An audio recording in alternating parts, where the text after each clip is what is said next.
Secrets and Spies presents Espresso Martini with Chris Carr and Matt Fulton.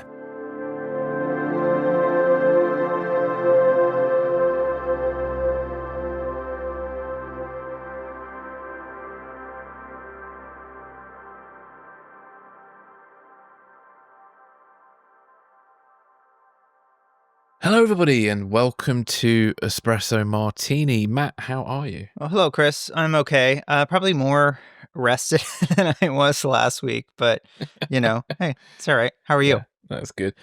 I'm okay. I'm on painkillers at the moment because I hurt my back. I'd love to say there was some really cool story about how I hurt my back, like, I don't know, defeating some international assassin or, I don't know, hanging from a helicopter. But what happened was I went to a kebab shop to get some lunch. I sat down on a chair in the kebab shop, and then suddenly they called out my order, and I stood up very quickly, and suddenly my back went boo, and I felt this very sharp pain in my lower back. And so spent the rest of the weekend in horrific pain, had to go and see an osteopath, and I'm now on painkillers. I've read the side effects, and I don't think I should be having any kind of Roseanne Barr style anti-Semitic rants because of these painkillers. But I will do my best to avoid that. So I am on drugs. Yeah. I only accept some responsibility of what I say today. Nice. But I'm okay. Yeah, it could be a fun show. An interesting one. We'll see. Maybe I'll probably stop you. Maybe we should have like a safe word. Yeah. I'm like, yo, Chris, getting a little nuts there. Getting a little nuts. Let's tone it back. You're getting Maybe into we Mel cut Gibson this one territory. out. Yeah. Oh dear, but yeah, no. Hopefully, none of that. But no, I am on some quite mild sort of ibuprofen at the moment. So it's kind of as painkillers go, it's not very exciting. It's not like codeine or something. Where Yeah, I didn't even feel that. No. So it's So, and I've got a deep heat patch on my back as well at the moment, which is actually, as I touch my back, is quite warm. So that's providing some comfort. But yeah. It sucks getting old.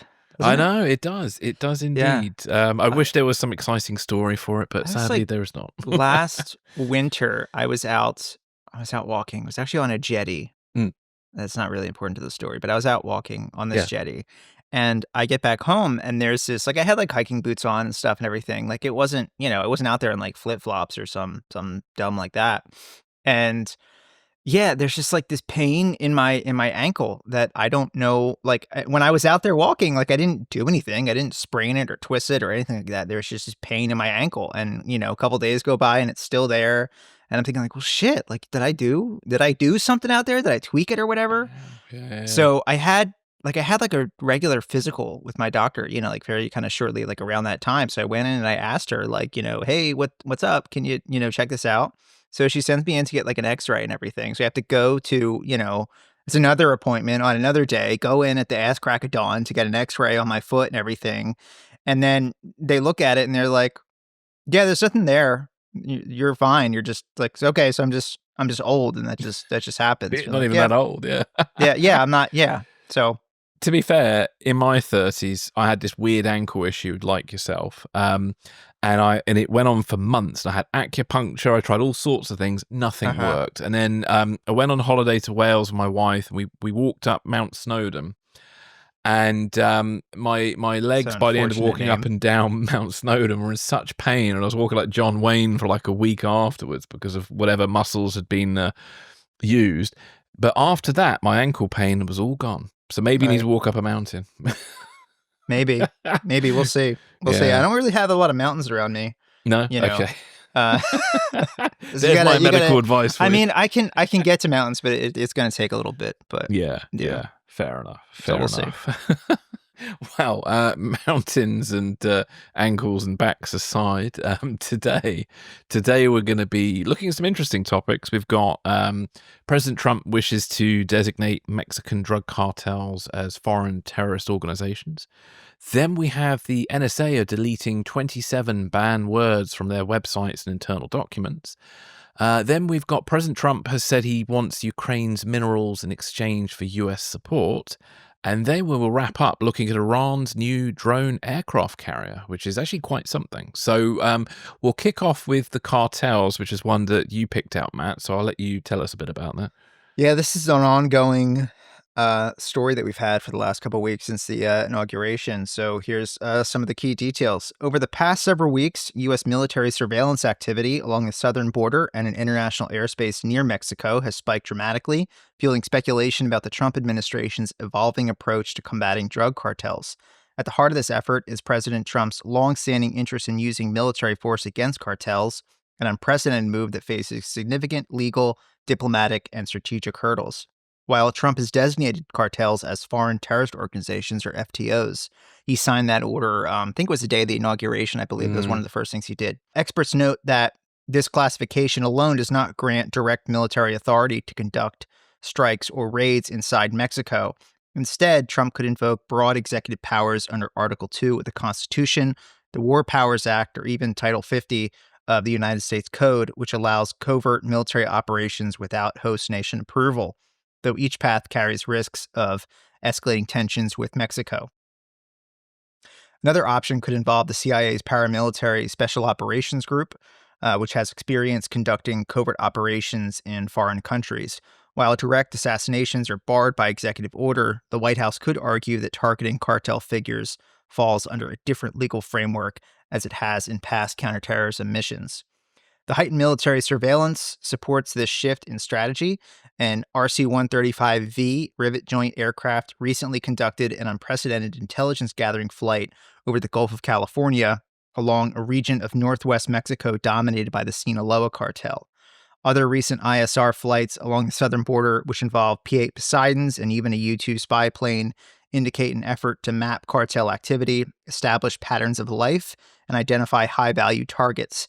The use of these assets mirrors intelligence gathering efforts that preceded past U.S. military operations, such as airstrikes in Syria. While some officials insist the flights are focused on border security and counter-narcotics, others quietly speculate they could be laying the groundwork for potential military action inside Mexico. Trump has floated the idea of bombing fentanyl labs and deploying special forces to eliminate cartel leaders, raising serious concerns about the implications of unilateral U.S. action.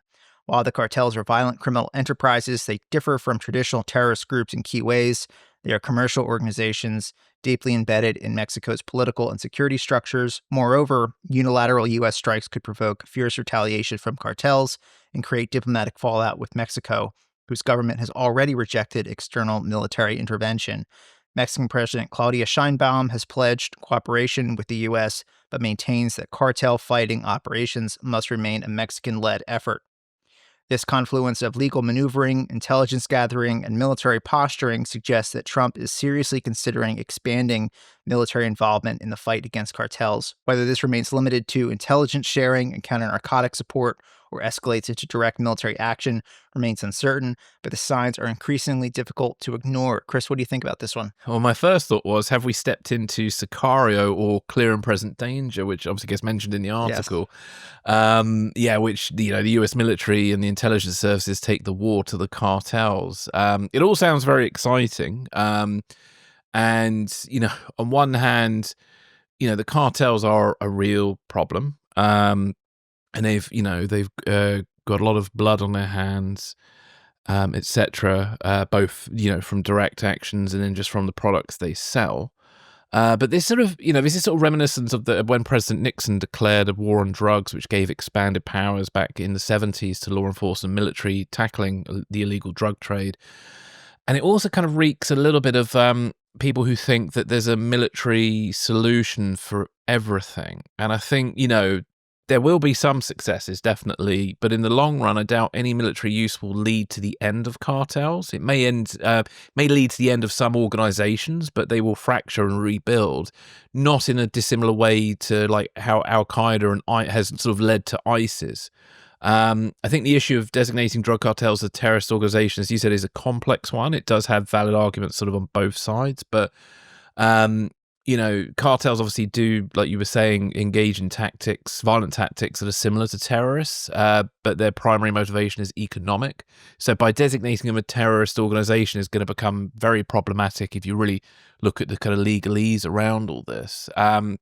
And obviously, Mexico's been engaged in a violent conflict for years for nearly 2 decades now with drug cartels. And, the conflicts results in a staggering number of deaths. And I can't say that from an outward person looking in that it looks like the Mexican authorities really have a handle on it. So there is a problem for sure. And so I could understand, because obviously Mexico's on the US border, and you've got problems with, is it fentanyl's the drug at the moment? Yeah, fentanyl's a big one. It's basically a sort of cheaply produced synthetic version of heroin. Yeah.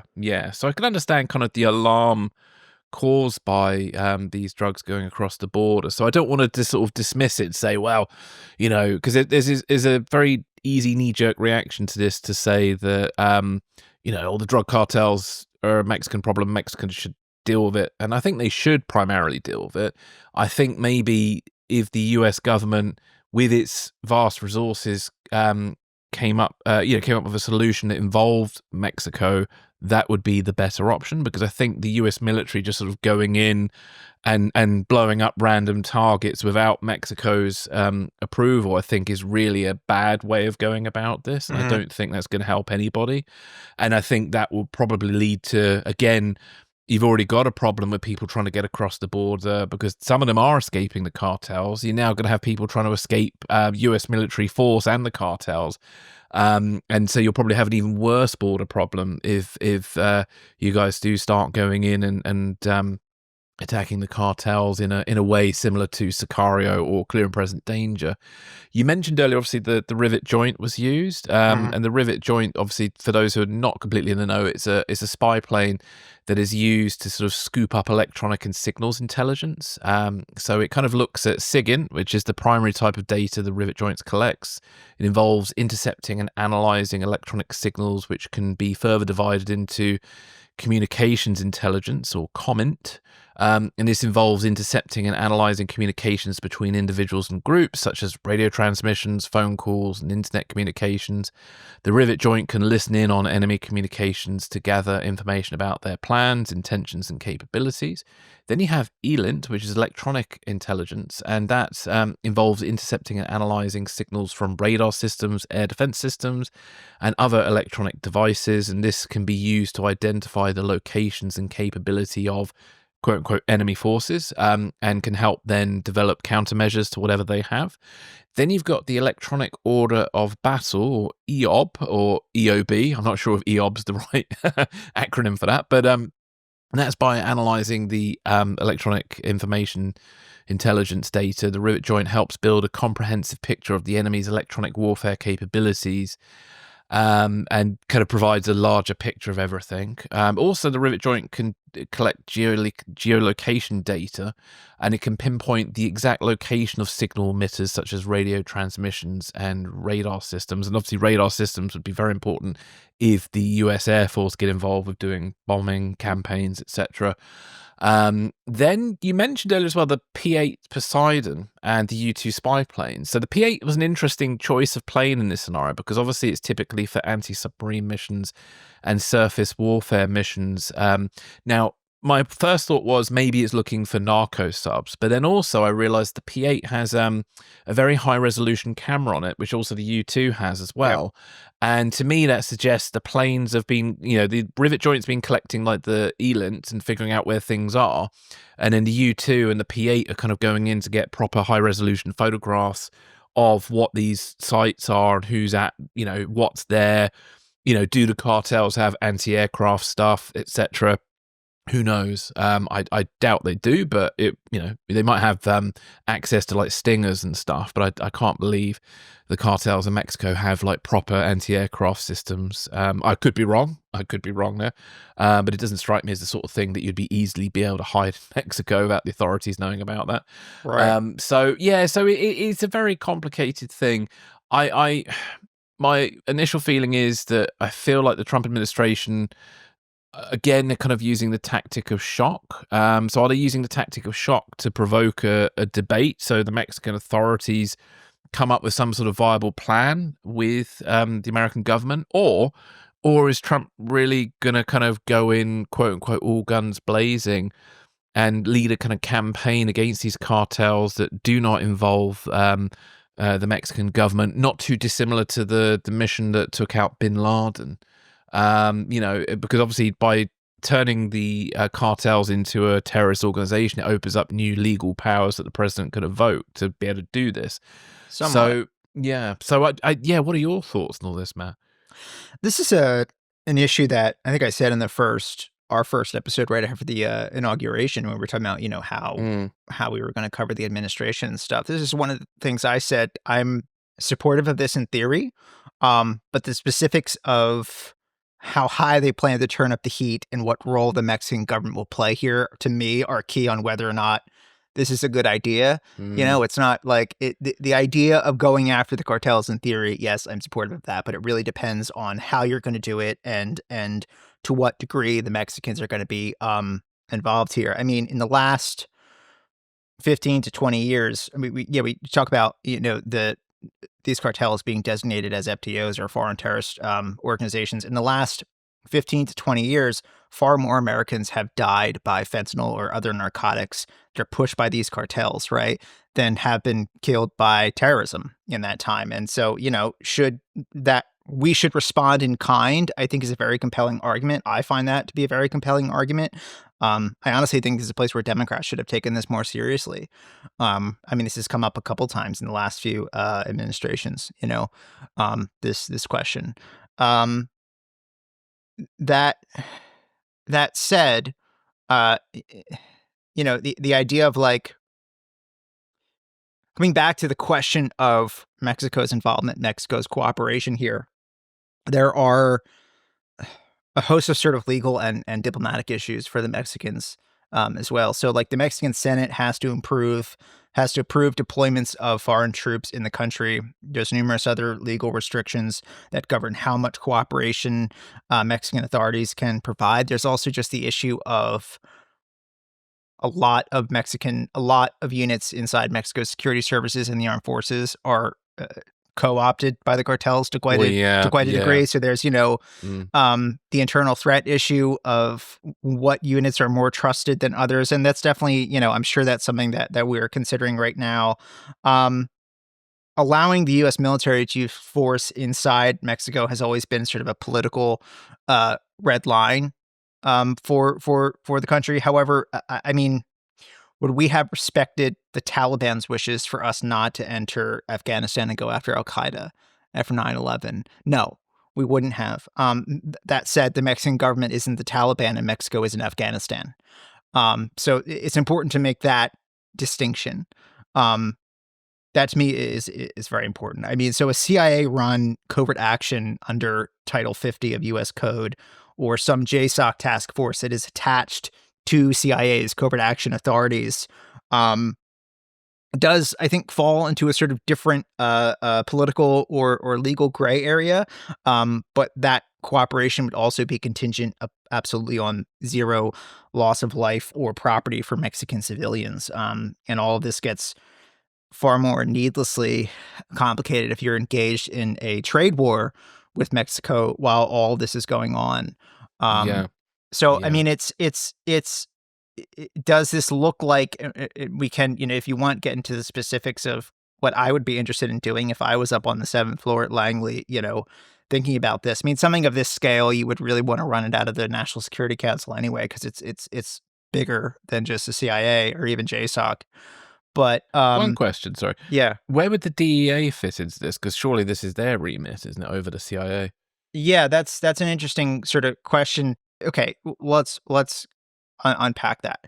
There are templates, past examples of the U.S. military working with an allied government in Latin America to combat the drug trade within their country. You look at the support that JSOC and the intelligence community gave to Colombian special forces to go after the Medellin cartel and Pablo Escobar, detailed quite well in Mark Bowden's book, Killing Pablo.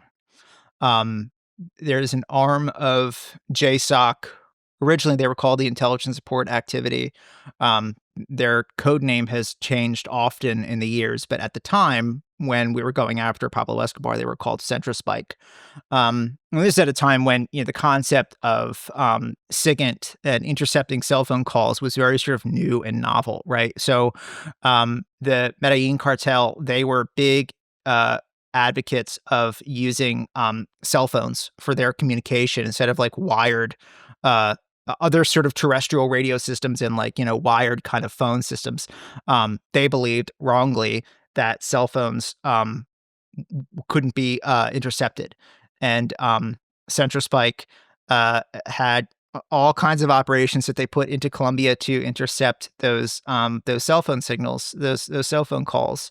There was a bunch of support that we gave to the Colombians to track down Pablo Escobar, but it was arguable that when Pablo Escobar was killed running across a roof from his safe house, he was arguably shot by a Delta Force sniper. If you want to get a bit more contemporary into the late 90s and the 2000s, there's also Plan Colombia, which was sort of a FID, a foreign internal defense mission that we had, a very successful one, working with the Colombians to combat FARC, which is they're essentially now defunct, but a Marxist insurgency that used the drug trade to fuel their operations, right? Yeah, that's an interesting example, because obviously they were a terrorist organization, but got into dealing in drugs to finance themselves, which is quite interesting. Right. So, and there's also the issue of fentanyl precursor chemicals that are manufactured in China and shipped to Mexico. I would want to be curious, could we identify and interdict those ships, or even push the covert action envelope a bit further and look to disrupt that production in China? So there's kind of two different ways of doing this, right? There's the mysterious fires and explosions such that we've seen in Russia since the war in Ukraine began, right? That's one thing that I could get behind. I think that would be an interesting and perhaps very productive way of doing this. There's also, for example, parking a carrier group off of Mexico's Pacific coast and having F-18s bomb warehouses in Culiacan. And I think that latter example is a great plan if you also want a couple Chinese military bases in Mexico by 2030. That would be my big concern, is if you're going to come in like swinging dicks and tell the Mexicans, no, this is what we're going to do, and you're going to let us do it, and if there's some collateral damage, deal with it.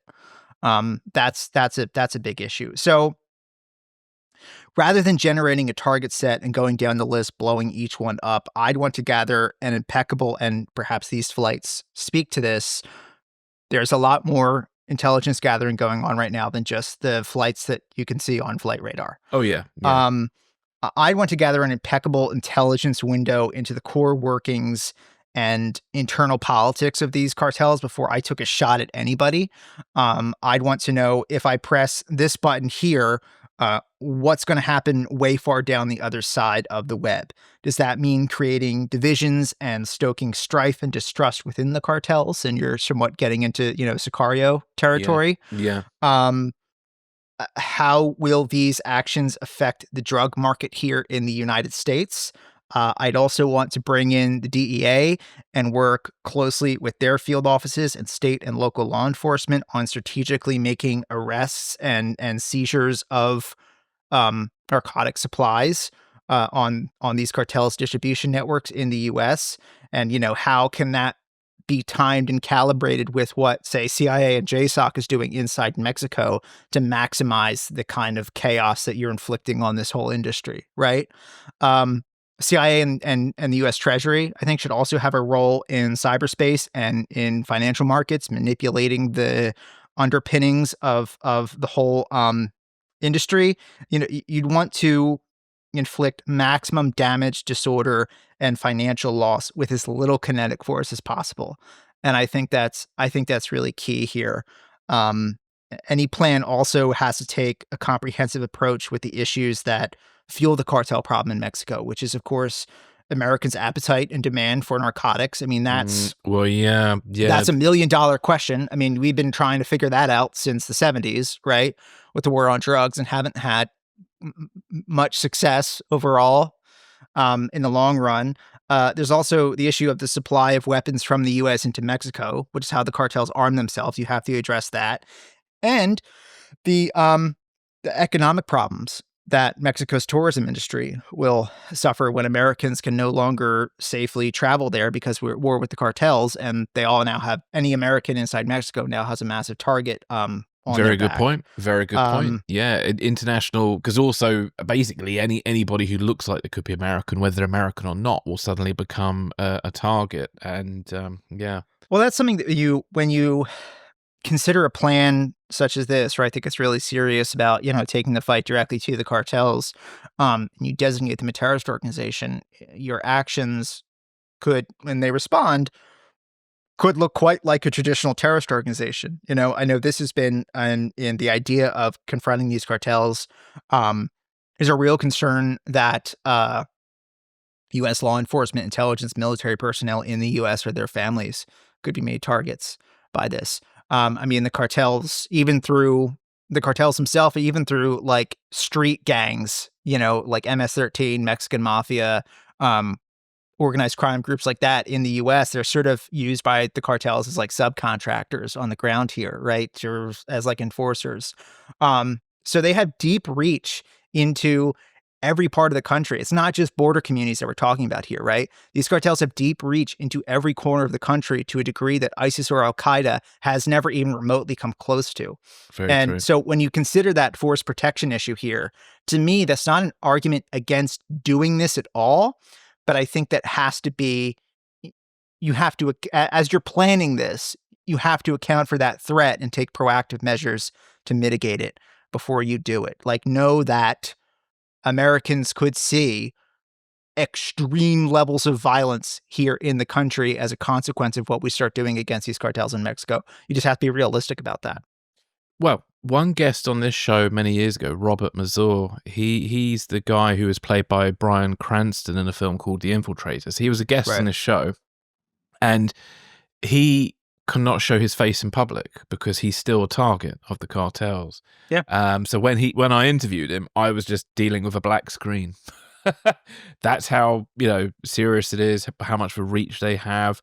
So anybody involved will potentially be on a cartel hit list, and if they live in LA or wherever, any major US city, they could not just LA, anywhere. Any up here in the city. Northeast, the Midwest, the Pacific Northwest, any part of the country they could reach into.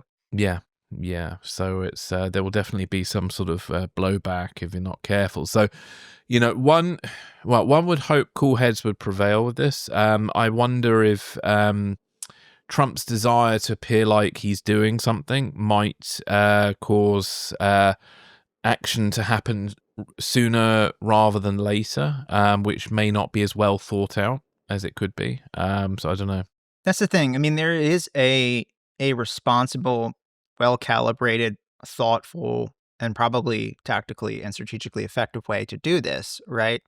There's also a very kind of dumb way, like, are you just producing content for Fox News, or do you actually want to solve the problem? Like, you can't have Pete Hegseth calling into Fox and Friends every morning and saying, hey, here's updated numbers on how many fentanyl labs were blown up and Sicarios deleted by our classified JSOC task force operating in Mexico. Like, you can't do that, Hasn't worked in the war on terror, really. So no. So there's a performative, dumb way of doing this. There's a smart, thoughtful way of doing this. But to me, that very much goes the Title 50 covert action route inside Mexico, which means you don't talk about it and you very carefully coordinate back here in the U.S. with DEA, local law enforcement, FBI, other kind of partner organizations to really come at this problem from all directions. And that includes a lot of cultural issues here in the U.S., as I said, to the demand for drugs, right? The supply of guns and weaponry to the cartels coming the other way across the border, right? It's not as... I think there is a desire to make this seem like a very sort of simple thing that we can just snap our fingers and just sort of delete these cartels. It's a lot harder than that. And to me, so like I said, I'm supportive of this in theory, but it depends how they're going to do this. And as you mentioned, the more interesting debate, I think, is why people want to use drugs in the first place. Because if you can kill off that demand, then the drug trade would start to collapse. But that's it's a bit like wishing, hey, let's stop doing crime. We won't need the police anymore. Let's just do world peace. Let's stop war and crime and poverty. And I'm not going to pretend to even remotely have an answer to that here right now. Exactly. Exactly. Yeah. So it's it's a very the war on drugs and the whole drug trade is a very complicated matter. But I do find like in the media industry, etc. There is drug taking, and I know people who've taken drugs, etc. And I personally have never liked drugs because I'm well aware of the food chain of drugs, which is the cartels. It's the murder. It's the deaths of people over this horrible trade. And that's been the single thing that has always been in my mind. And so if anybody's ever offered me drugs, I'm just like, no, I don't want to be a part of that at all. It's horrid. Really horrid. So if anybody's going to snort a line of cocaine this weekend, please bear in mind the food chain of the cocaine that you're consuming, because it's bad. But obviously I do know there are addiction issues, etc. Not everybody, somebody might take a drug as a choice to begin with, but then their addiction might take over and no longer becomes a choice. So there are big, complicated socioeconomic issues around drugs that also need to be dealt with, as well as taking on the cartels. As exciting as it sounds, and I'm sure it will generate, Narcos season 6 or when we find out the full story of what happened. I'm sure it'll make some great TV and books and stuff. And you never know, we might end up interviewing people involved in all this. But I'd like to see it as part of a wider plan that kind of tackles the bigger issues around drugs, because I think just blowing up some labs, a bit like with terrorism, it doesn't really. You may get rid of one terrorist organization, but another one will fall in its place. So yeah, my biggest concern is there is a potential, if this is not done responsibly, to push our southern neighbor directly into the arms of China. Yes. And there's also the consider of, the Mexican-American community here and how they see themselves as Americans versus Mexicans. And there's a potential to really kind of just radicalize that whole population against the United States in a very kind of unintended and you're cutting off your nose to spite your face. Yeah, if you do this wrong. Definitely. And sadly, Mexicans are at the brunt of a lot of the anti-immigration side of the Trump administration at the moment. So it all feeds in very nastily into all this. Yeah. This is a group that, if you look at in the Big Bend sort of area of Texas, southern Texas, along these border communities and stuff, predominantly Mexican-American, these are communities that in the last sort of 2 election cycles shifted strongly in Trump's favor. So how that all plays out is I find this all very interesting. It's all connected. Yeah, I think for me, my feeling is Catholicism plays a part of that, but I could be wrong. Absolutely, yeah. But that's definitely a topic for another episode. But we'll keep an eye on what's going on with the cartels. Is there anything else you'd like to add to that, Matt? No, I think we should pay attention to it and see how it moves along. Yeah, definitely. We'll keep an eye on that. And should any more information come up, obviously we'll bring it up on a future episode.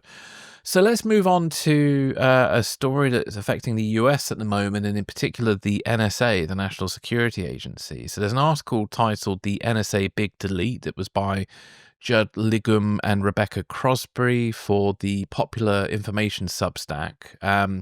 So the key points of the article are that the NSA is preparing to delete all content from its website and internal networks containing 27 banned words like privilege, bias, and inclusion, in compliance with Trump's executive order, which is targeting diversity, equity, and inclusion, DEI. This sweeping action is causing unintended disruptions to mission-critical content, as many banned terms are also used in non-DEI contexts, such as cybersecurity. The deletion process is described as chaotic, with insufficient personnel to manually review content for false positives, Interns are assisting in minimizing errors, but the NSA anticipates unintended downtime for critical mission-related sites due to the broad scope of the purge. Since the administration began, thousands of federal web pages have been altered or removed across agencies, and they affect resources and topics like LGBTQ+ health, climate change, and racial equality.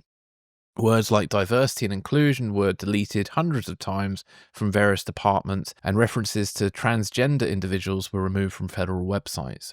The broad censorship has sparked criticism and legal action. For example, Doctors for America sued the Trump administration for removing health resources from government websites, arguing that it deprives clinicians and researchers of essential tools for patient care. So, Matt, I don't know what your thoughts are on all this. It's definitely, I'm quite concerned about all of this. I think in practice, this is probably a function of just clicking Control F and searching through these, newly forbidden words, these wrong thoughts, and just sort of trying to just take a sledgehammer to anything that remotely looks like it could be DEI, which to me, if that's not the action of a blind zealot, I don't know what is, regardless of whether or not it is have anything to do with DEI or the things that you think DEI are, right? Anyway, intelligence isn't about validating pre-existing beliefs. It's about getting to the truth. And the second analysts start filtering out information that contradicts their expectations, they stop doing their jobs. All of this, I know there's definitely quite a few people who are former intelligence analysts or worked in the intelligence community or perhaps are still connected to the community. All of this will be nothing new to them, I'm sure. History is littered with intelligence failures caused by confirmation bias. So the U.S. downplaying Japanese naval capabilities before Pearl Harbor, the CIA overestimating the Soviet economy during the Cold War and what it was able to sustain, right? And the misreading of Iraq's WMD program all have roots in analysts favoring data that fits their assumptions or tailoring it to what they assume their policymakers, their customers want, right?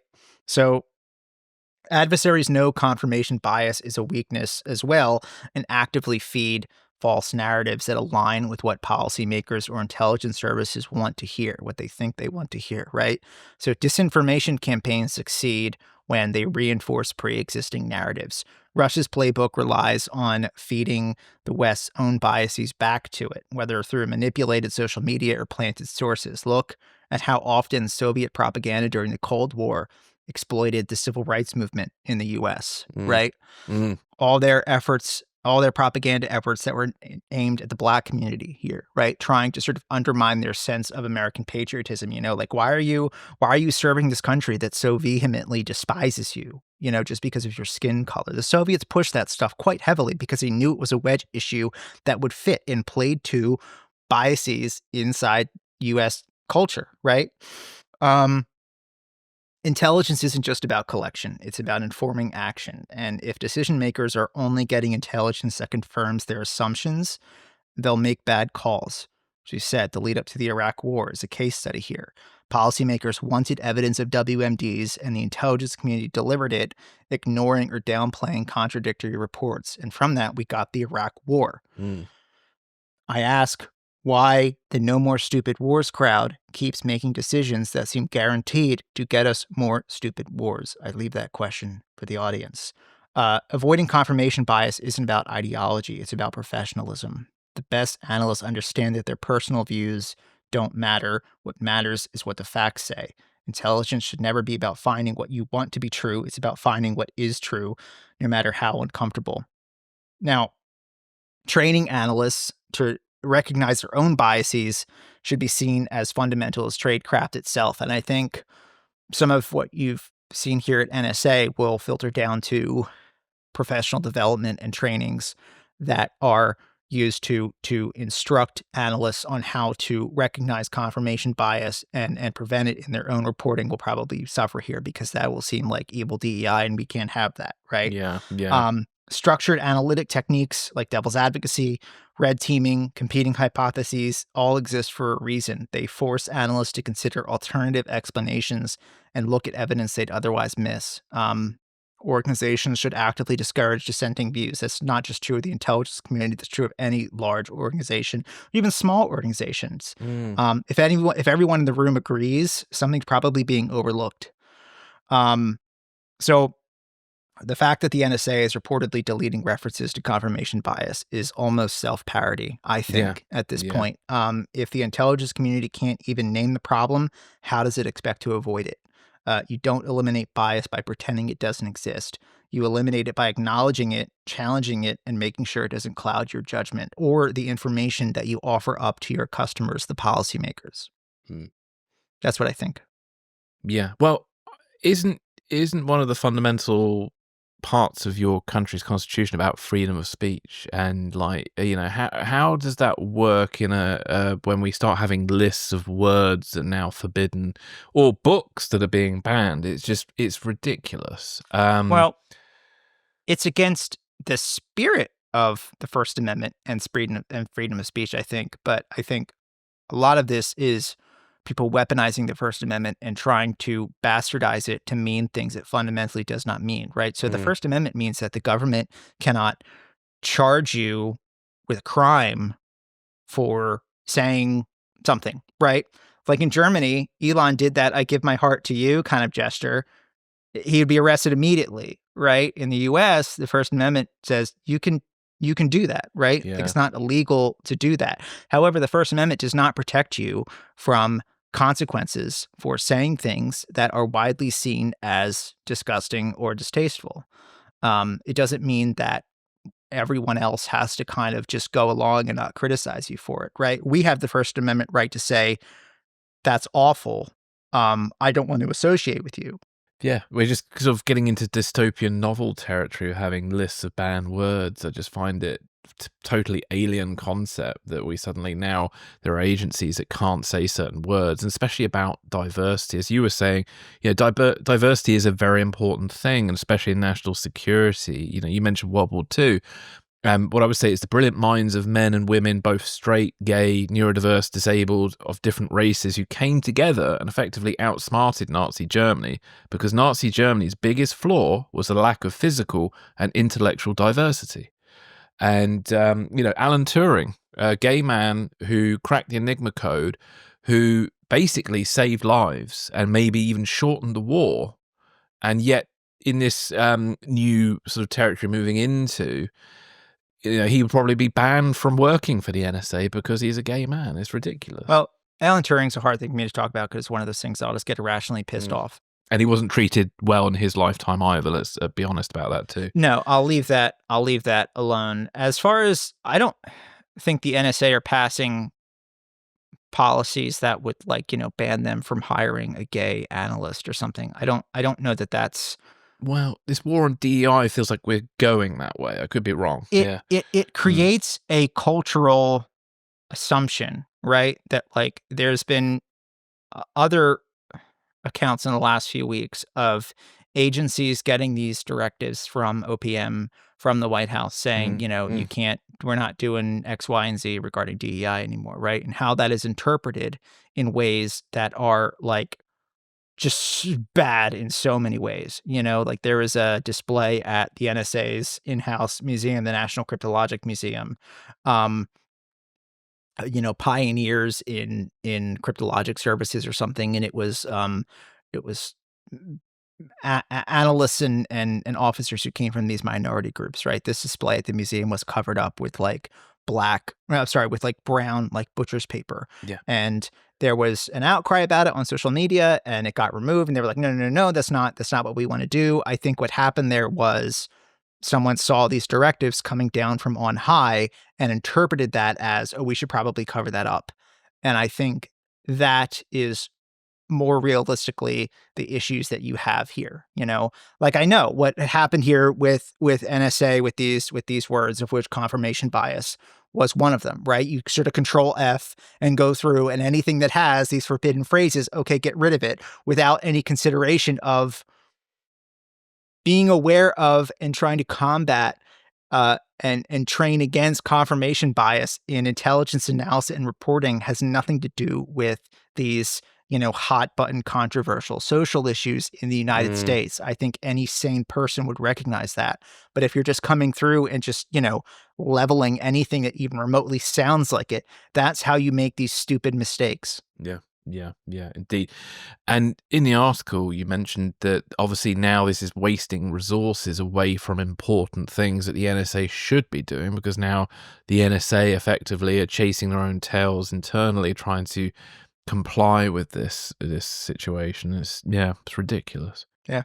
So it's I mean, I know DEI initiatives are imperfect. I have certain issues with certain ways they're taught. Oh, but sure.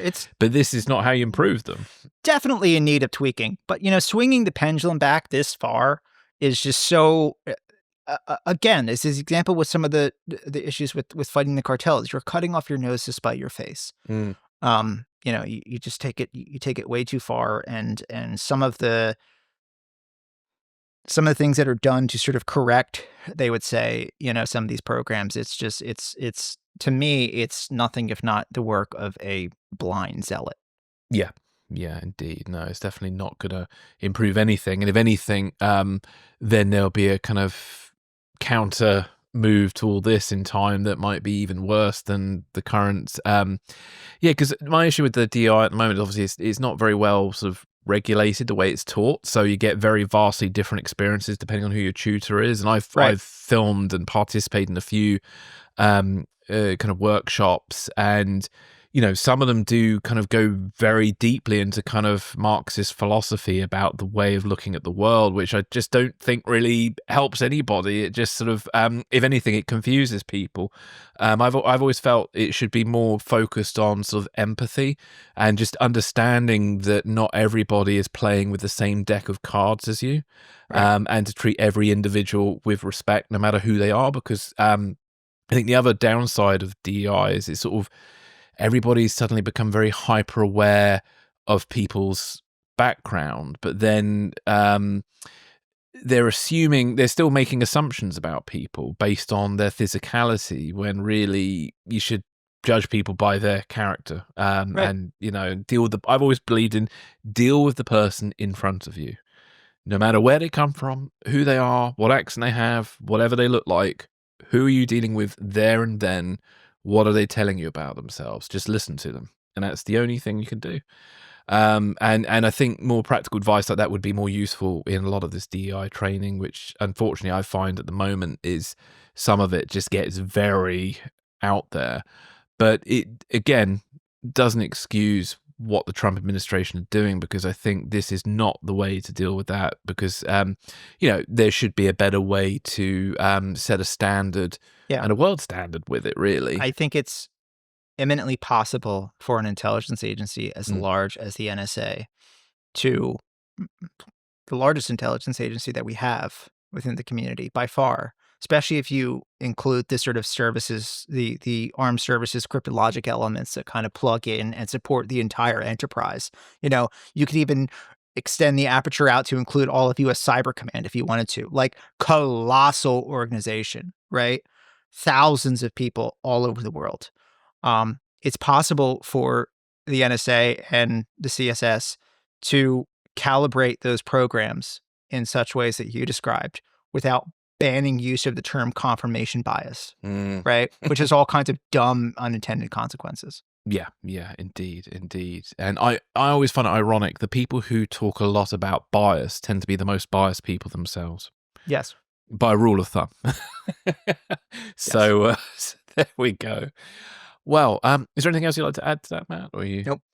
Well, let's take a break, and we will be right back.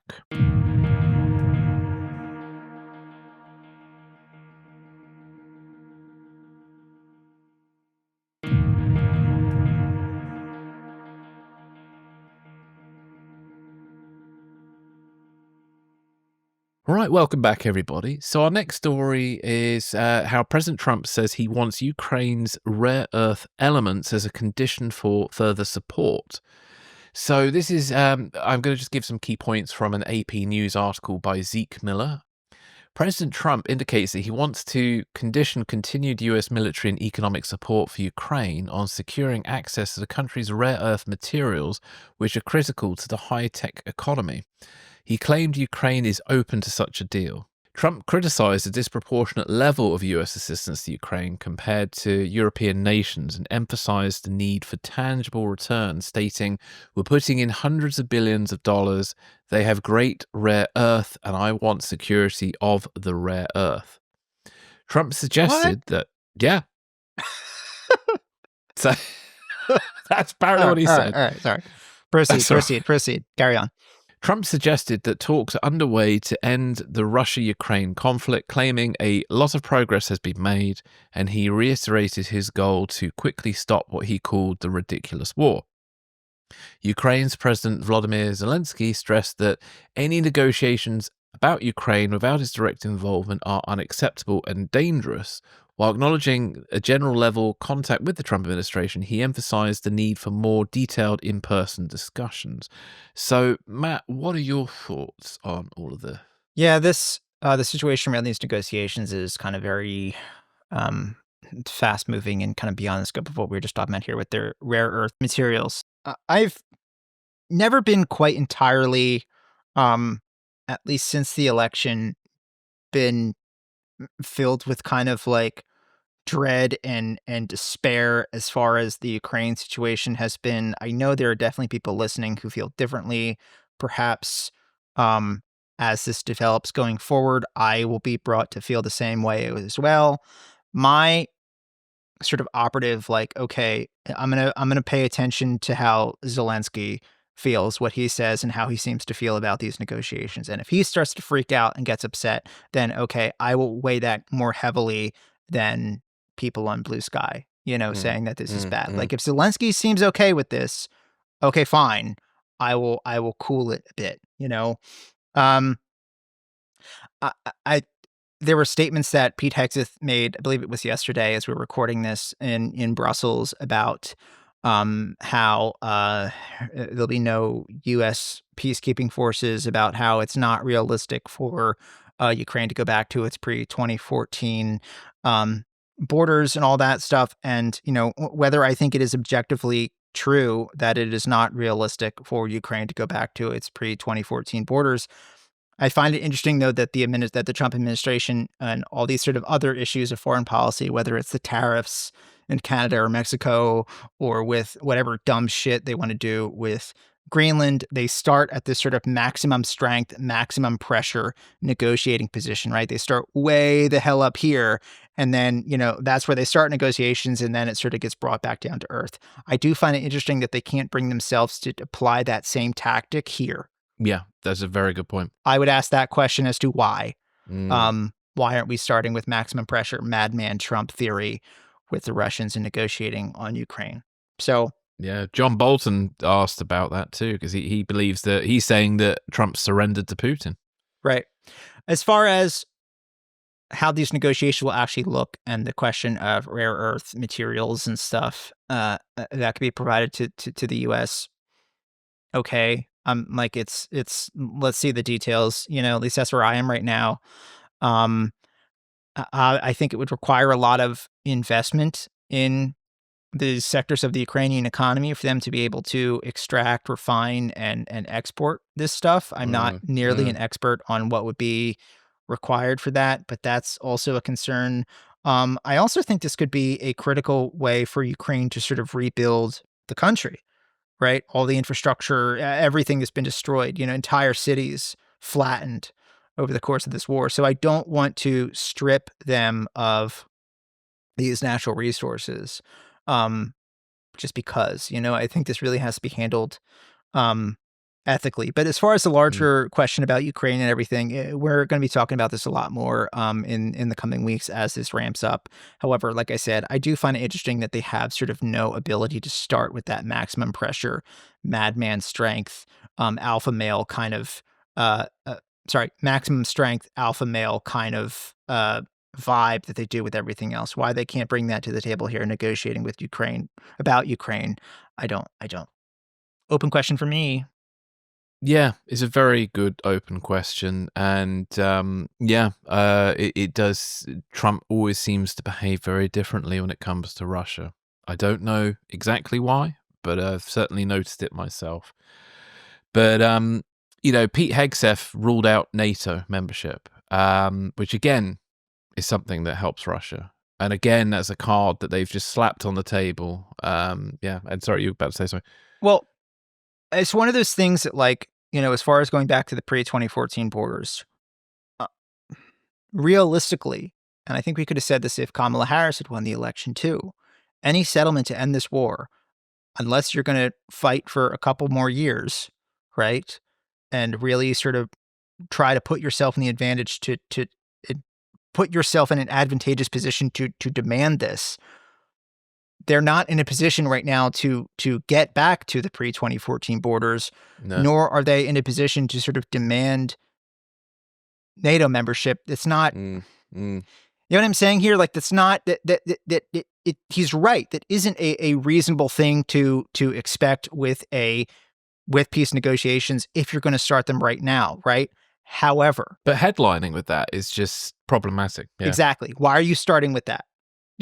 You may behind the scenes think, yeah, that's probably not going to happen. That's probably not going to actually what we're going to get at the end of the day here. But why are you starting with that? Why are you taking that card and that threat off the table, right? Because we know how much that incenses the Russians, the idea of Ukraine being in NATO.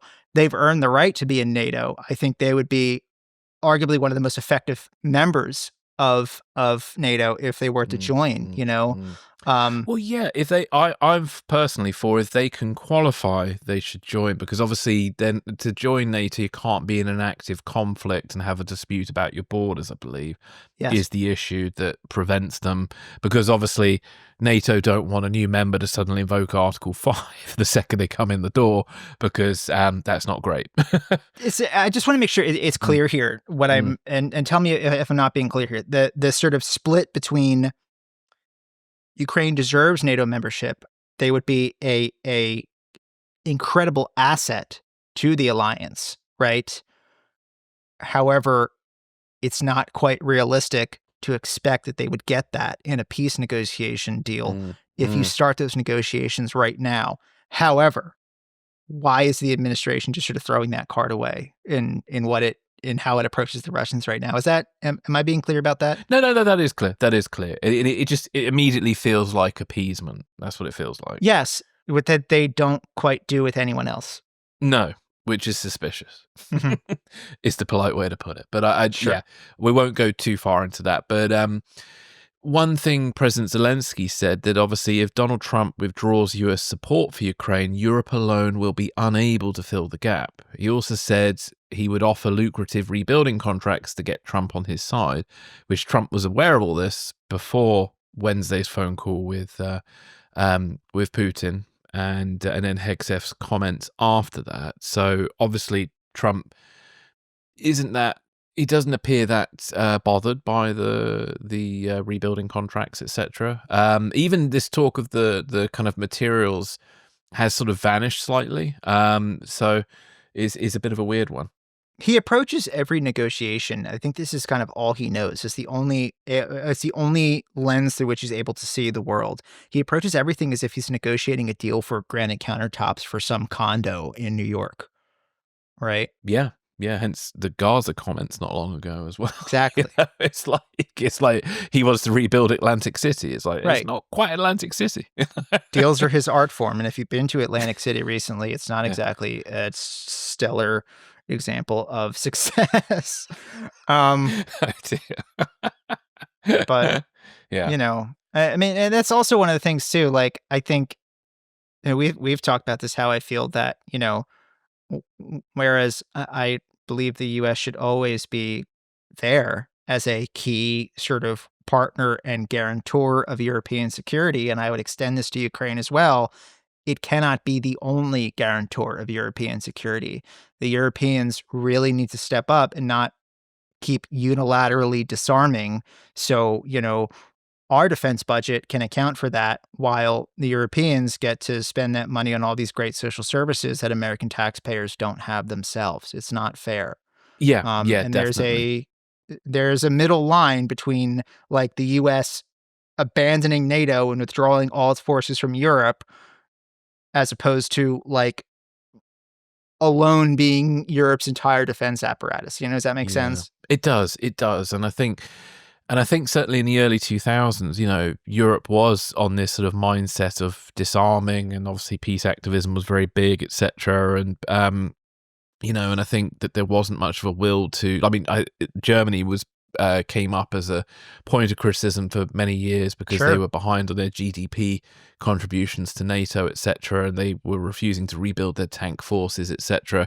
Obviously, the war in Ukraine became a bit of a wake-up call, but I think now I still don't think that Europe's really in a position to properly defend itself at this time, especially if the US did walk away from it. And I think that's an issue. And I think, for good and bad, the one thing with the appointment of Trump again, I think this should spark a debate in Europe about how to survive without American support, because because unfortunately, every few years, America does seem to elect somebody who's a bit unsavory, if we put it that way, to European sensibilities. I would pray that is just an anomaly of the last decade, that we keep going through this kind of cycle, I would, would pray that is not how it's going to be forever and always, but I don't know. I don't know that. And it's wise for y'all to get serious about your own security. Because there's this talk in certain parts of Europe. I know when I was talking to Florian Vlada a while back, he mentioned something about there's this idea that there might be an open conflict with Russia in 2027 in Europe. I have no idea exactly the basis of all that sort of stuff, but certain European members of NATO, etc., seem to have had discussions about this. So I don't know where that's going. And obviously, if Russia managed to get a really good deal with regards to Ukraine and feel a sense of vindication in what they've done, and then they get to rebuild their forces, does that mean they're going to attempt to go for other former sort of Soviet occupied states and continue on with their campaign? I don't know. If you just take the Trump of it all out of the equation here, right, and look at what the contours of World War III, if it happens, would probably look like, which is China and Russia against the West, right? We, the United States, can't do that on our own. Nope. Y'all got to be ready. And Russia's a lot closer to you than it is to us. China's probably going to be mostly our problem. You're going to have to handle the Russians. You got to get ready for that. Yeah. And who knows, it could happen. I hope it doesn't happen. But there's certainly, with what's happened in Ukraine, etc., and if Russia feel vindicated by that, and if also because Trump has invited Putin to visit America and vice versa, Trump has been invited to Moscow. Yeah, that's going to be an all-around disgraceful show. Yeah, and does that mean now that sanctions are going to go away, that Russia's now going to come back into the international community of open arms again, and all that's been done will be just forgotten? Is that where we're going? I would think a loosening of sanctions would be tied to a settlement to the Ukraine war, right? I think that would just be, and that's one of again, I think if Kamala Harris had won and her administration was running these negotiations, Secretary of State Bill Burns, let's say, was running this. Realistically, I think NATO membership probably wouldn't happen, at least not right away, for a while, right? Things cool down a bit. Right. Yeah. You're not going to get Crimea. It's just not going to happen. Whether I think the Ukrainians deserve to get Crimea. They're nowhere near able to do that. It's not going to happen. There would also probably be some relaxing of sanctions. I would hope that it would be, and this is true even with the Trump administration doing these negotiations, I would hope it would be a phased relaxing of sanctions in response to verifiable, like the Russians honoring their terms of the agreement. We don't just snap them all away like that and just, just open up their economy against the West. Like they got to prove they have to prove this. Yeah, you don't want a situation where, I think we've said this before, where Russia turns into, post World War One Germany, which then lets it fester and it gets worse. And It's kind of what they are right now. yeah, yeah, yeah. And their And so that's got to entire be carefully managed. Yeah. yeah, they're post World War One Germany in the 30s, where their entire economy is sort of being shifted to a war footing. And that's something where I come back to what World War III realistically is probably going to look like. It's going to be Russia and China versus the West. And we're going to be dealing with China in the Pacific. We can't do Europe for you. We can't protect Europe for you. Europeans have to do it themselves. Well, yeah. And I think I think the majority of European leaders who are sensible have realised that we're no longer in the 1990s, and a lot of that mindset's disappearing. But then the other problem now Europe faces is the rise of the far right, who are sympathetic with Russia. Exactly. And obviously, if Germany are to elect the AfD, what does that mean for German security and then the larger NATO EU security? Because Germany is a big player in all of that. It's also where it torques me that the sort of conversation in Europe that the far right and this kind of insanity is uniquely an American problem. No, it's not. No, it's not. Stop it. It's not. No. It's a problem for the entire Western world. Yeah, it is a big problem in Europe at the moment. The far right are doing very well, and have probably been doing better than they have in America for some time. Italy's got a far right government at the moment, and then if Germany elect the AfD, who knows what happens with there. You got issues with Farage and Reform. Yeah, I know we have their popularity and everything and how that will work as far as the Tories and the next general election and all that, but y'all aren't out of the woods either. Oh no, and yeah, the way the things are going at the moment, my prediction for the next election in the UK is a hung parliament. Because I suspect my prediction is, we'll come revisit this in a few years, but I suspect that Labour voters are going to be annoyed with Labour because Labour are going to play politics with Trump. And appease Trump in many ways that will upset the hardcore Labour left and the sort of centrists.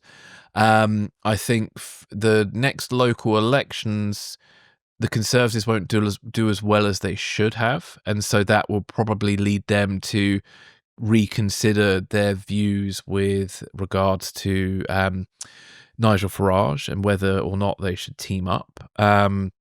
Or whether or not there should be some sort of influence, or whether it might swing them more into talking points that are kind of more akin to reform. I think reform itself, I'm still not convinced that reform will be a proper challenge to the two established parties, but they will. The next sort of local election will definitely have an effect on both parties. Right. And I think Labour will get a bit of a kicking as well, because at the moment there's a very anti, sort of Labour sentiment again, as always with the press anyway, but there is already a feeling of everybody's pissed off with the government and they've barely been in power a year. So I think that Labour should not rest on their laurels at the moment in any way, shape or form. I think they're going to have to fight hard for the next election. Labour's had a rough go of it since July. There are various reasons for that. I'm not going to, No, well, I just think they're very poor communicators. That's my observation. It's true, the Democrats as well. Interesting tangent that we got on about domestic European politics, but I mean, these are the kind of issues that would lead to a government taking power, such as what happened here in the US. That would lead to a government taking power that is sympathetic to Russian interests. Well, yeah, the price of eggs, wasn't it? It's exactly. Yeah, indeed. And so, interesting times ahead, and nobody should fool themselves into thinking that it's just an America's the one suffering from a right-wing government at the moment. So, yeah. Is there anything else you want to add to all of this? No, definitely want to pay more attention to it. And as these, it seems like in the last couple of days, this issue really kind of got to a rolling boil, and I'm curious to see how it goes going further. But yeah, we'll definitely talk about it. So one other parting thought I have on all of this, it's a bit like we were saying earlier about why Trump's tactics are different with Russia than they are with other people. And I'm just sort of finding it's interesting looking at what's going on at the moment. The Trump administration seems to be going out of its way to disrupt relations with America's established allies such as Canada, Europe, and certain allies in the Middle East like Jordan, and obviously it's with its undefined Gaza plan really causing a issue in the Middle East right now. So a lot of American allies are already out of joint about that, quite understandably. Then obviously you got USAID's works being halted, which is a lot of American soft power is suddenly under scrutiny, and a lot of people suddenly are without things that they had support for before. And now it looks like the Trump administration is going to give Ukraine a bad deal and Russia a great one, and give Russia the opportunity to come back to the international stage with very little repercussions for its invasion of Ukraine. So yeah, what is all that about? I feel like at the moment Trump is just going out of his way to piss off America's allies. Great question. I wish I knew the answer. Yeah, it's an interesting disconnect that I find with that sort of entire movement that clearly kind of glorifies and weaponizes the nostalgia about the United States being an unchallenged, unchecked global superpower, right? Such as the 90s, early 2000s and stuff, right? Uses that as like, this is what we're going to get back to, we're going to be great again and no one's going to say anything to us and we're going to be respected and blah, blah, blah, blah, blah, blah, blah, blah, blah, right? But their actions seem tailor-made to destroy all the things that create that status, that ensure that status, right? I don't have an answer to that as to why. I don't know if it's intentional, if their just understanding of what sort of created Pax Americana is just very different than mine. I don't know. But yes, I have that question as well. Yeah. And I'm sure many listeners out there have that question too. But yeah. We're seeking the answer to that question, but we don't know it at this time. So I think we'll take another break and then we'll be back to discuss Iran's new aircraft carrier.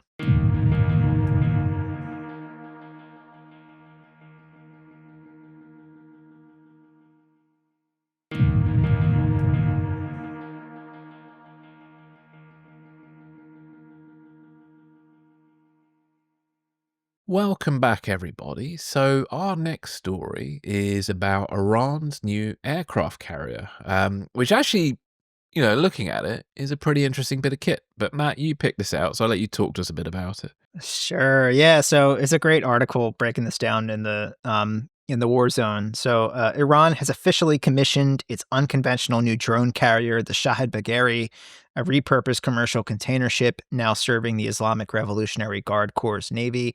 The vessel, which features a 590-foot flight deck with a ski jump, has been seen launching and recovering drones, including a modified Ababil 3 with an arresting hook. It also carries a mix of larger drones, helicopters, and small missile boats, demonstrating Iran's continued push toward asymmetric naval warfare. One of the more bizarre aspects of Shahid Bagheri's air wing is the apparent revival of the Khaher 313, Iran's infamous and widely ridiculed stealth fighter concept. New drone variants modeled after the Khaher 313 have appeared on the carrier's deck, though their actual capabilities remain unknown. The ship is also armed with anti-ship cruise missiles, defensive weaponry, and reportedly features electronic warfare and intelligence gathering systems. Strategically, the Shahid Bagheri represents an attempt by Iran to extend its naval reach beyond regional waters. While its operational effectiveness is uncertain, it could be used for launching drone and missile attacks against commercial and military targets in the Persian Gulf, Arabian Sea, or even further afield. Some analysts suggest it fits into Iran's broader strategy of conducting gray zone operations using plausible deniability and asymmetric tactics to challenge U.S. and allied forces. However, its survivability in an actual conflict remains highly questionable. The commissioning of Shahid Bagheri underscores Iran's growing focus on drone warfare and its ambitions to project power at sea, even if its new carrier is more a statement of intent than a genuine threat to conventional naval forces. Chris, what'd you think? Yeah, very, very interesting piece. So you mentioned just moments ago about small missile boats. So one of Iran's greatest naval strengths at the moment is its ability to deploy a vast number of small missile boats and swarm an enemy. So entering the aircraft carrier club is symbolically quite something for Iran. and no doubt it will pose a threat in the region with their ability to launch drones and missile boats at a greater distance. And as you just mentioned, obviously carriers are vulnerable and they require a number of ships to support and protect them. And it's unclear at this time whether Iran really has that capability. So if this carrier faces a more advanced navy, it probably wouldn't last very long. Drone carriers are probably the future of aircraft carriers. So Iran is ahead of the curve with this one. And I'm also really interested about how they've managed to create this thing out of a converted cargo ship with basically with a flying deck added to the top and a few adjustments. It's how the first aircraft carriers were made. Yeah. And so, this approach could lead to Iran making more of these. And then you might get other countries looking at this and thinking, maybe we should do this too. Now, if you compare what Iran have just done to the cost of a US carrier costs about $13 billion, and the UK's new carriers are $6 billion a pop. So I'm just hoping Doge don't see this and think, oh, the Iranians are onto something. We should probably follow. You also got to consider the cost of operating a carrier. Well, yes, very true. Enormous. Very true. And I looked at the photos. It is a very what's the word I want now? It's a very hodgepodge affair. The medical bay, I would not want to have an open wound in that medical bay. It looked pretty dirty from the photos I saw. Yeah.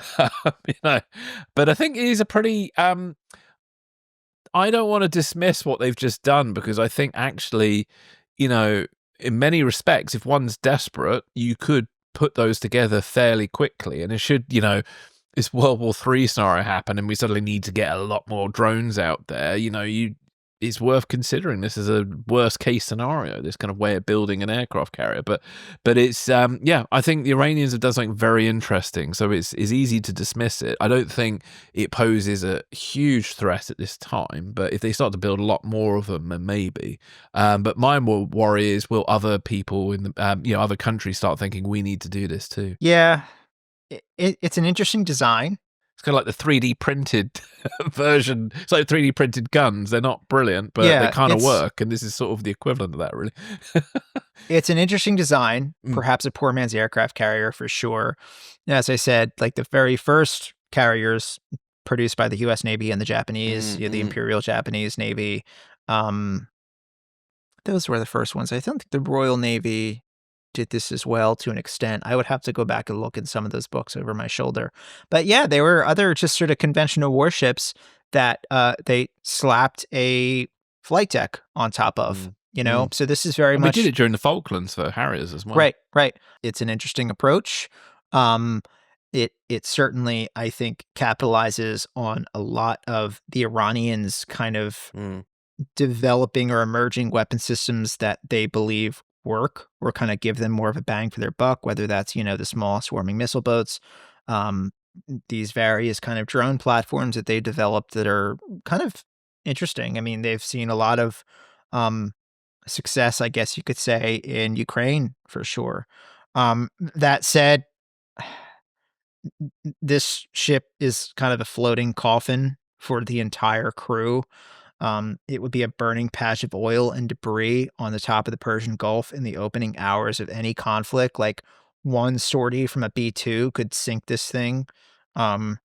So it's in a way it's sort of putting lipstick on a pig, but it's still a pig. Yeah. It's interesting though. It's interesting. Definitely curious to see if they invest more in such designs as these. I don't. Just the survivability, I don't know if it's the best use of their if it's the best use of their resources, but we'll see. No, I think it has more symbolic value, maybe even just for the government to look, hey, look, we've got this big aircraft carrier, look at us, we're really cool and powerful, and we could, stick it to the Americans, which, obviously. But if you look at the tactics of like these swarming ray tactics, whether that's from small missile boats, manned or unmanned, or drones and stuff, right? Those tactics are successful because you launch those missile boats or the drones from sort of dispersed, hidden locations on the ground, right? Along the shoreline. If you're launching it from one sort of central hub, like a mothership or something, they're not as useful because you just blow up the mothership. Like we've all seen Independence Day. Yes, yeah, indeed. We were saying earlier, the aircraft carriers need a protection force, Right. and without it, they're useless, and that's pretty much the issue, I think. So yeah, but no, well, thank you for bringing that up because that was a really interesting article, and it's and there's links within that article to earlier ones where you can actually see the ship that it was made from as well. So it's a very interesting kind of concept. So definitely not one to be dismissed. Yep. You had one extra thing as well, yeah. Yes, just want to update listeners on one of the stories we talked about last week as far as the Potomac air collision between the Army Black Hawk and an American Airlines regional jet. So one of the questions we asked, and this article came out, I think just as we were sort of going to air, or this news came out, just as we were going to air. But one of the questions we asked, and my cousin who's a commercial airline pilot, this was a big thing for him as well, is that why wasn't the TCAS system or the traffic and collision avoidance system, why wasn't that? It's an automated system that should have been going off in the cockpit of the CRJ just before the crash, like squawking, like climb, telling the crew to pull up out of the Black Hawk's path. Yeah. So there was an open question there as to why that TCAS system wasn't going off. We know now why. The FAA said in a briefing to senators that the ADS-B system inside the Black Hawk was not on. It was not squawking, and that beacon is what would have been picked up by the TCAS system in the regional jet. So that's why the TCAS system wasn't going off. That makes sense. Yeah. There's no real national security reason as to why that ADS-B system in the Black Hawk wasn't on. I mean, you can go on Flight Radar or ADS-B Exchange and see Black Hawks and other helicopters, flying around this area all the time, right? So yeah, in a combat setting, you would have that off. But as far as just a routine training exercise over DC in this crowded airspace, there's no real reason why that ADS-B should have been switched off. So it could have been done accidentally. It could have malfunctioned and the crew wasn't aware of it. Why? That question as to why, we still don't know. But the reason the TCAS system did not go off in the regional jet is because the ADS-B system was off in the Black Hawk. I could, for the training thing, because it was the doomsday flight, I could understand a scenario where part of the training might be, can you fly through controlled airspace and not have an accident with this switched off? I could kind of see a justification for that, but obviously you were saying that's not the case. Yeah, I mean, there's also, you would just run into safety issues, as we saw. Okay, you want to test that kind of an exercise. Can you fly through congested air traffic with this thing off? Go to the desert. Find a way to simulate it without actually doing it under the flight path, under the approach path for a major international airport. Well, yeah, with real civilians in the crossfire. Yeah, yeah. I mean, this was the fatal flaw of this whole thing, was having some sort of helicopter flight path that passed a runway, an active runway. I still can't get my head around that, but that's again. I mean, we'll find out. We'll find out. We'll get answers to it, and I'm sure the way these exercises are done will change. I mean, there'll be a lot of changes as to how air traffic is routed in through the middle of DC around the Potomac and everything. All that'll change. But yeah, as far as the open question as to why the TCAS system wasn't going off, we have an answer to that. Yeah. Okay. Well, thank you very much for that update. And was there anything else you wanted to add, or are you happy there? No, I'm good. That kind of, I think, covers us for today. Cool. Well, yeah, thank you everybody for listening. So just a quick reminder, please email your questions, comments, or topic suggestions in by next Wednesday, because our next episode, which is out on the 22nd of February, we're planning to, just bring up listener questions, topics, statements. We're going to read through those things. We got some good ones so far. I'm excited to talk about it. Yeah. Yeah. So we've got some good things there. So next week's episode will probably be mainly focused on that. And one other thing as well. So one of our listeners has suggested that we set up an Apple subscription, which would be similar to what we do on Patreon. So we're looking into that at this time, and I think we will probably go ahead and do that. I just need to figure out how we price it so it's fair with what people pay on Patreon, because I'm not quite sure how that works. So we need to sit down, Matt and I, figure that out, just so we don't upset people, because I don't want people to feel like they're being cheated of something. But the plan would be just with it is you'd be able to get the ad-free episodes through Apple. But at the moment, you can get ad-free episodes through Patreon. You just go to patreon.com/secrets and spies. And, we're going to continue on creating ad-free episodes for you.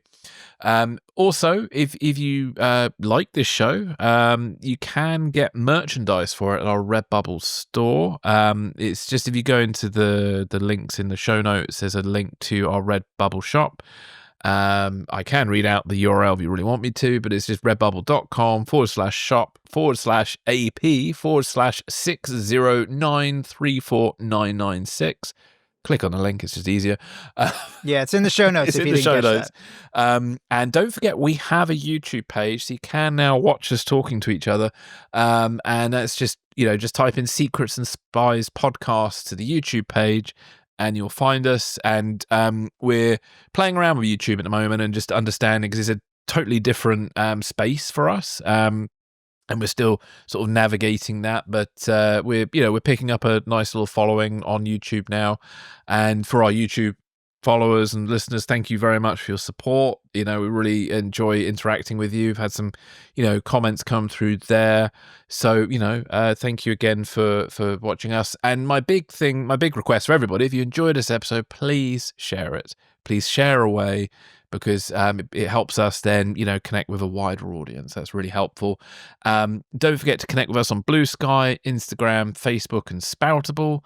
All of those are just Secrets and Spies. With Blue Sky, it's a bit more complicated because you got to add .bsky.social, but it's all again in the show notes there. And Matt and I are both on Blue Sky. I'm pretty active on the Blue Sky page. So yeah, and we had pretty good interaction with a post I put up just yesterday in regards to Tulsi Gabbard's announcement as new DNI. So yes. As certainly that Blue Sky post with Stewie has been quite popular. So there we go. So Matt, thank you very much for your time today. You watched anything interesting this weekend? Anything exciting? Hanging out with my cat, I think. What else is there to do? Yeah. Sounds good. What about you? Sounds good. I think I'm on the hunt for meatballs at IKEA this weekend. So I do like the Swedish meatball. So okay. And the IKEA ones are particularly tasty. So cool. Yeah, I'll probably be making some sort of meatball dish of some description. So and off to a nice by the time it's airs, it would have been, but there's a really cool film industry event happening tomorrow at Battersea for the British Society of Cinematographers. So I'm going to go to that on Friday and meet up some friends and see some cool camera gear and meet some interesting companies and and figure out what equipment I might be able to use in my next film or not. But so we'll see how that goes. But yeah, so thank you everybody for listening. I hope you all have a wonderful weekend, and we will catch you next week. And don't forget to send in your emails, and we look forward to reading out your comments or topic suggestions. Nice. Take care.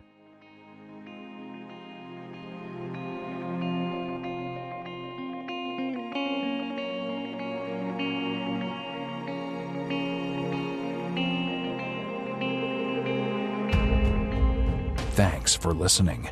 This is Secrets and Spies.